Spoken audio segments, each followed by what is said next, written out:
Yo! So yun guys, papunta tayo ngayon ng Baguio.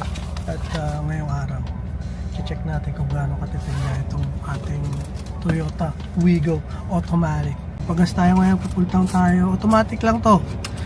Pupuntang tayo dito sa Shell.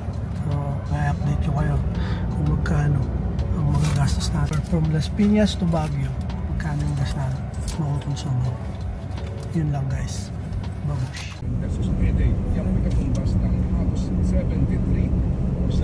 So napag-decide na namin na dumaan dito sa Skyway. Sa exit kami dun sa may NLEX. Dito pa lang kami sa may paglagpas pa lang to ng Terminal 3 exit. Grabe na ang traffic. Hindi ko alam kung bakit ganito ang traffic dito guys. So tingnan nyo to. Bakit sobrang traffic dito? At pag tinignan mo dito sa Google Map, pakahaba guys, hanggang dun siya sa may Magallanes. Pero feeling ko naman matipid pa rin naman tong dala nating Wigo. So update ulit namin kayo pag nandun na tayo. Nakalampas na tayo dito sa traffic na lugar na to. Pabush. Yan guys, balik na tayo dito ngayon. Update lang. Nandito na kami sa NLEX. Ito yata yung kilometer 42 northbound. So nakalagpas din kami doon kanina sa traffic na lugar guys. Akala ko masyado matagal, hindi naman pala. So kumain lang kami saglit dito sa McDo. Diretso na tayo ulit ngayon. Currently ang odometer natin ay nasa 65 kilometers mula doon sa Las Piñas. So dumaan kami ng Skyway kasi kala ko mas mabilis siya. Mas mabilis naman, natagalan lang talaga tayo dun. O yun, sabi niya, mabilis daw doon. O kasi Kasi weekdays sa traffic kasi. Kaya baka traffic din. mahirapan pa kami kapag doon kami sa service o dumaan. So yun, alis na tayo ngayon. Update na lang namin kayo pag nandun na kami sa may Baguio exit.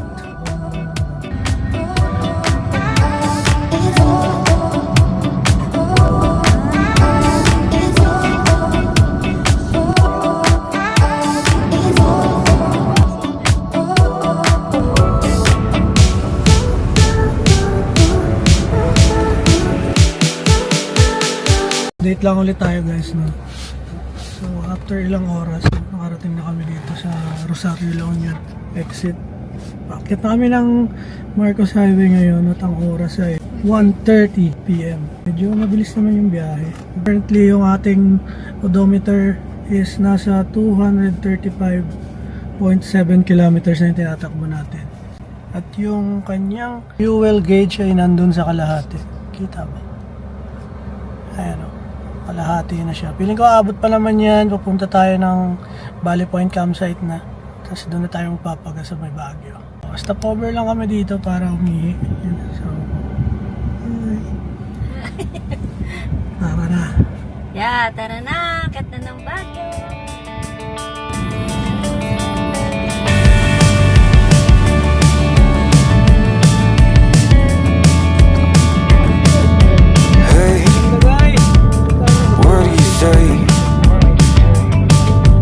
This whole town could be red by the end of the day.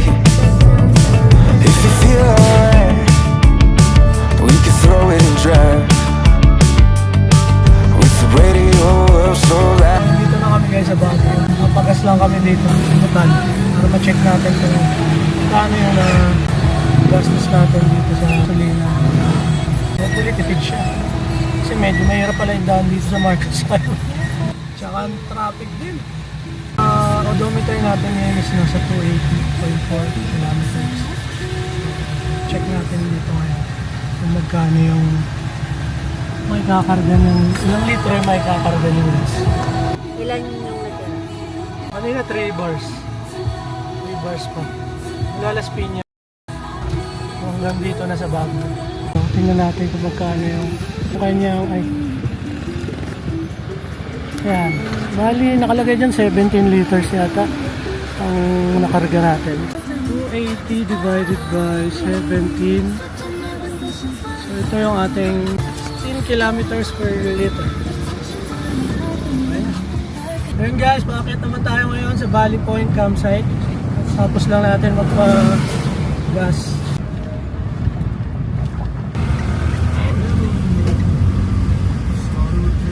So yun guys, nandito na tayo sa ano ba? Santo Tomas, Abu Road ba? Ano ba? Santo Tomas Road pala.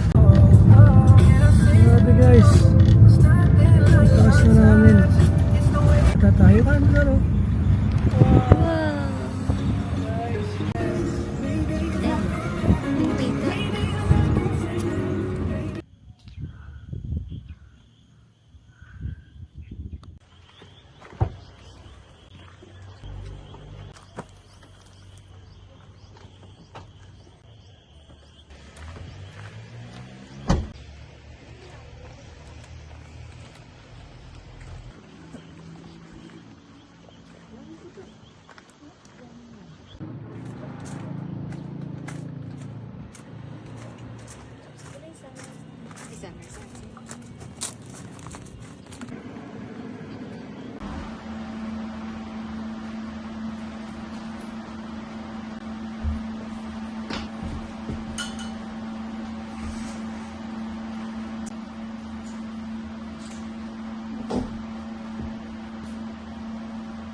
Yun, so yun guys, andito na kami ngayon sa Valley Point campsite.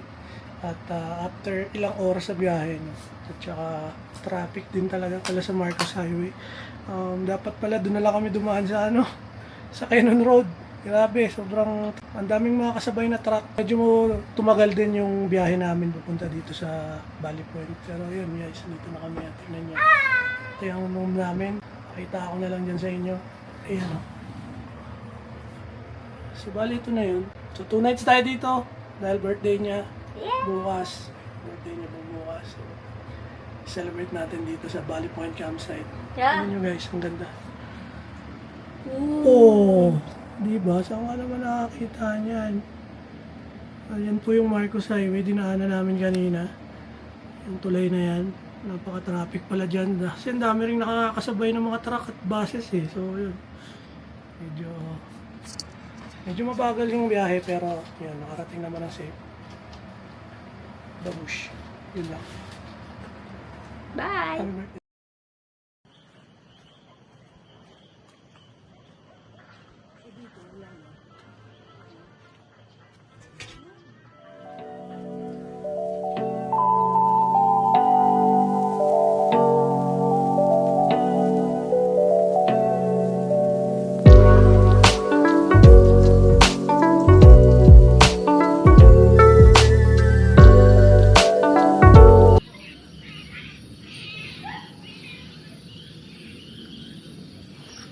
Punta kami ngayon dun sa kanilang restaurant kasi meron palang free na dinner yung aming na-book na room.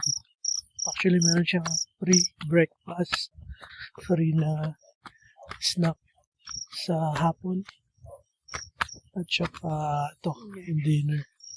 So, yun yung mga inclusive na meal sa room na na-book namin. Then, I think, rin, di ba? Kasama rin yung may activities kasama free. Yung archery, tsaka ano pa isa? Airsoft? Airsoft, yan. Bukas try natin. Ito yung nila. Ito yung restaurant. Ganda ng effect dito. Ganda ng ilaw pag kulay ganito, no? Kulay warm white. Medyo taas-taas lang din yung aakyatan. So baka hindi siya kung may kasama kayong mga senior.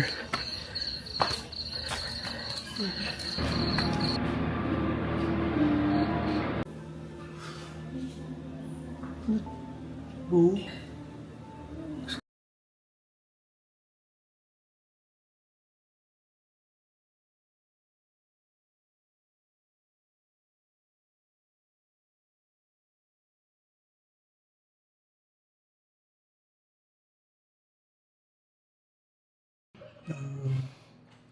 bangus.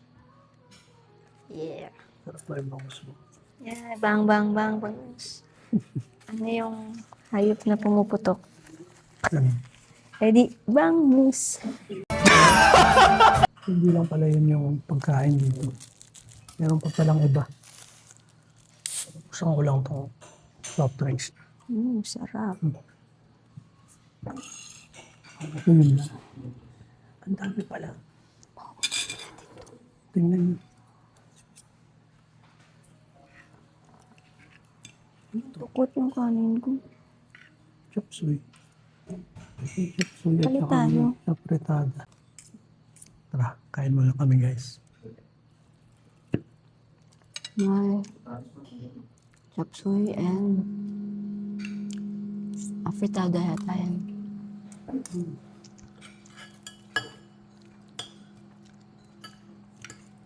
Perfect.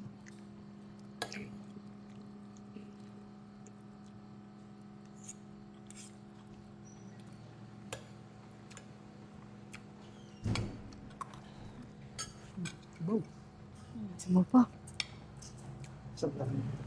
Ay, salamat po. Welcome po. Thank you po.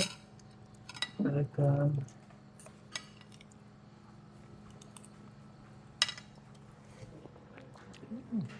Sabaw pa guys.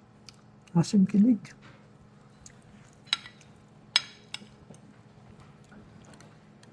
Asim kilig siya.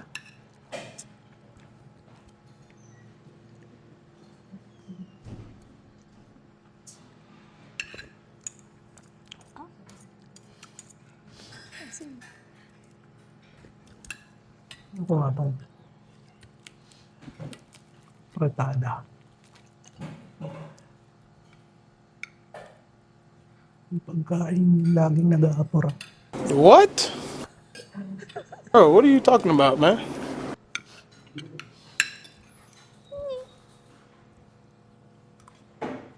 Tama. Sarap din.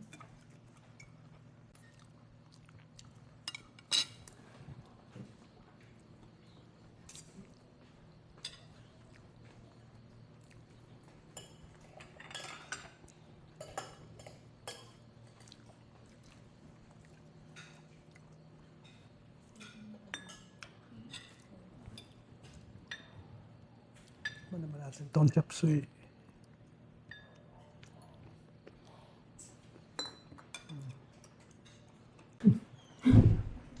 Sarap. Tapusin lang namin ito guys. Yeah. Bawas.